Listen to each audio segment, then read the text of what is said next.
రేపటి కోసం ఇవాళ పరిశుద్ధపరచుకోండి. హల్లెలూయా. ఈ దినమే మనది కానీ రేపటి దినము మనది కాదండి. హల్లెలూయా. అందుకే రేపటి కోసం, ఎందుకంటే రేపు నీ కుటుంబంలో ఉన్న సమస్యలు, నీ కుటుంబంలో శోధన, నీ కుటుంబం దీవించబడాలి, నీ కుటుంబం ఆశీర్వదించబడాలంటే రేపటి కోసం నువ్వు ఇవాళ ఏం చేయాలట? పరిశుద్ధపరచుకోవాలి. హల్లెలూయా. దినదినమట పరిశుద్ధపరచుకోవాలట.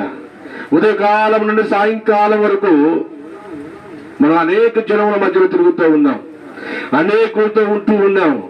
ఎందుకంటే చూపుల ద్వారా పాపము, నడక ద్వారా పాపము, ఆలోచన ద్వారా పాపము, తెలిసి పాపము, తెలియక పాపం చేస్తున్నాము కనుక ఏం చేయాలట? సాయంకాలమైన ప్రభువా, ఈ దినమంతా కూడా నేను కాచి కాపాడినందుకు నీకు వందనాలు ప్రభువా. నోటు దొరకను, చూపు దొరకను, నడక దొరకను, మాట దొరకను, ఆలోచన దొరకను, తెలుసు తెలవక ఏమన్నా పాపం చేస్తే నాలో నీలోని ఏదన్నా వ్యతిరేకమైన ఉంటే ప్రభు దయతో క్షమించి దాన్ని తీసివే ప్రభు అని ప్రతి దినము ఏం చేయాలి? ప్రార్థన చేసుకోవాలి. రేపటి దినము కోసము ఈ దినము మనము పవిత్రపరచుకోవాలి, పరిశుద్ధపరచుకోవాలి, ప్రతి పాపమును కడుక్కోవాలి. ప్రభునందు విశ్వాసం నుంచి నమ్మకంగా ఉన్నప్పుడు మనకి పరలోక రాజ్యము, లేకపోతే లేదండి. ఇక్కడ చెప్పుకోవటానికే క్రైస్తవుడు, చెప్పుకోవటానికే సేవకుడు, చెప్పుకోవటానికే ప్రవక్త, చెప్పుకోవటానికే సంఘము. హల్లెలూయా. ఈ సంఘము ఏమైపోవాలట? పవిత్రపరచబడాల, వధువు సంఘముగా తీర్చిదిద్దబడాల. హల్లెలూయా.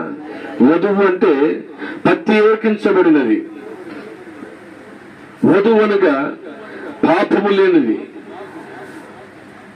కలంకము లేనిది, ముడత లేనిది, తాగు లేనిది, మచ్చ లేనిది. అలాగే సంఘము సమకూర్చబడాలి. హల్లెలూయా.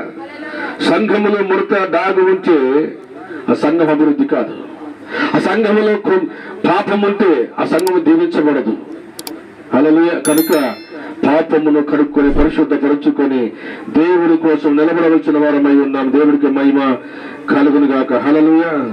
ఇశ్రాయేలీయుల తండ్రి దేవుడైన యెహోవా సెలవిచ్చినది ఏమనగా, ఇశ్రాయేలీయులారా మీ మధ్య శాపగ్రస్తమైనది. హల్లెలూయా. దేవుని ప్రజలారా మీ మధ్య ఏముందట? పాపం, అపవిత్రమైనది, పాపమైనది మీ మధ్యలో ఉన్నది కనుక దాన్ని తీసివేయడి అని దేవుడు చలవిస్తూ ఉన్నాడు. హల్లెలూయా. ఆనాడు యెహోషువతో దేవుడు మాట్లాడాడు, ఇది నాడు మనతో మాట్లాడుతూ ఉన్నాను. దేవుని సేవకుని ద్వారాగా మనతో మాట్లాడు. మీలో ఉన్న ఏ పాపమైతే ఉన్నదో, ఏ అక్రమైతే ఉన్నదో, ఏ దోషమైతే ఉన్నదో, ఏదైనా సరే మీరేం చేయాలంటే మనము దాన్ని రేపటి కోసం ఈ దినమే సిద్ధపరిచి కడుగుకుని పరిశుద్ధపరచుకోవలసిన వరమై ఉన్నామని దేవుని సేవకుడిగా మనం చేస్తూ ఉన్నాను. హల్లెలూయా. సేవ కష్టమైనది ఒకటి ఉన్నది కలదు, ఒకటి కలదు.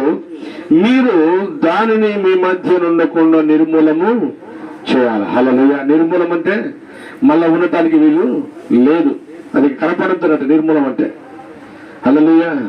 దాన్ని తీసి ఏం చేయాలట? నిర్మూలన చేయాలి. అది మళ్ళీ కనపడటానికి వీలు లేదు కనుక అది కనపడకుండా చేసి దేవుని పట్ల మనం ఏం చేయాలి? ప్రతిష్ఠించబడాల, పవిత్రపరుచుకోవాలి, పరిశుద్ధపరుచుకోవాలి. దేవుని కోసం నిలబడినప్పుడు దేవుడు మనల్ని ఆశీర్వదించబడు. దేవుడికి మహిమ కలుగును గాక. హల్లెలూయా. అదే విధంగా చూడు నాయన, పదవచనం చూడు, అదే అదిద్దాం.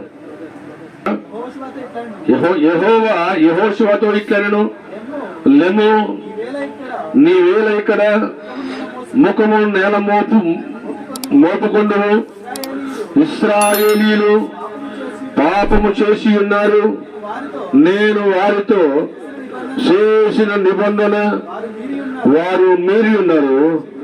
శపితమైన దానిని కొంచెము తీసుకొని దొంగిలి బొంకి తమ సామానులో ఉంచుకొని ఉన్న దేవుడికి మహిమ కలుగును గాక. హల్లెలూయా.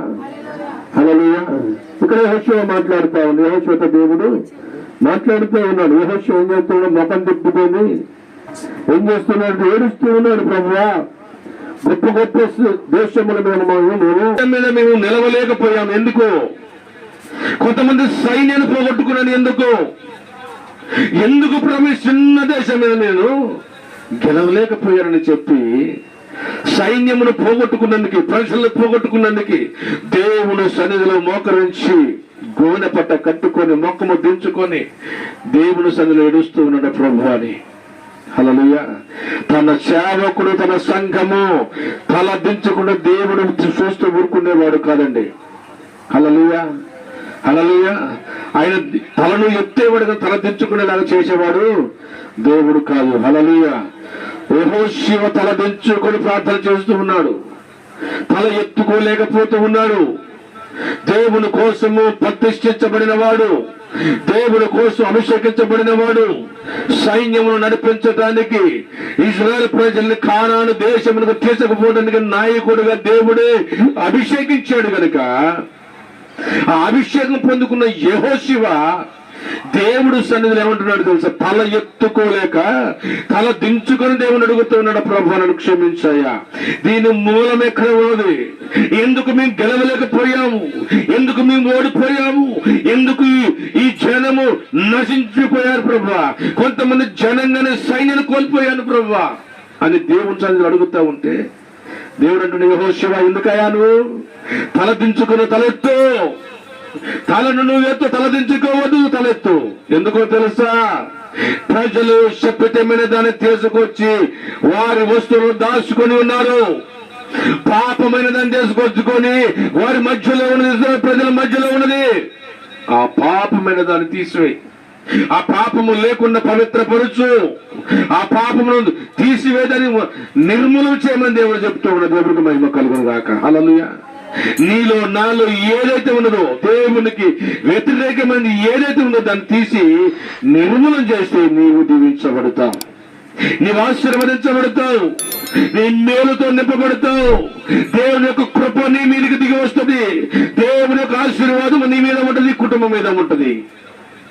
అది ఉండాలి అంటే మనం ఏం చేసుకోవటం? పవిత్రపరచుకోవాలి, పరిశుద్ధపరచుకోవాలి. దేవునికి వ్యతిరేకమైన నీ ఒంటిలో, నీ ఇంటిలో ఎక్కడ ఉండటానికి వీలు లేదు.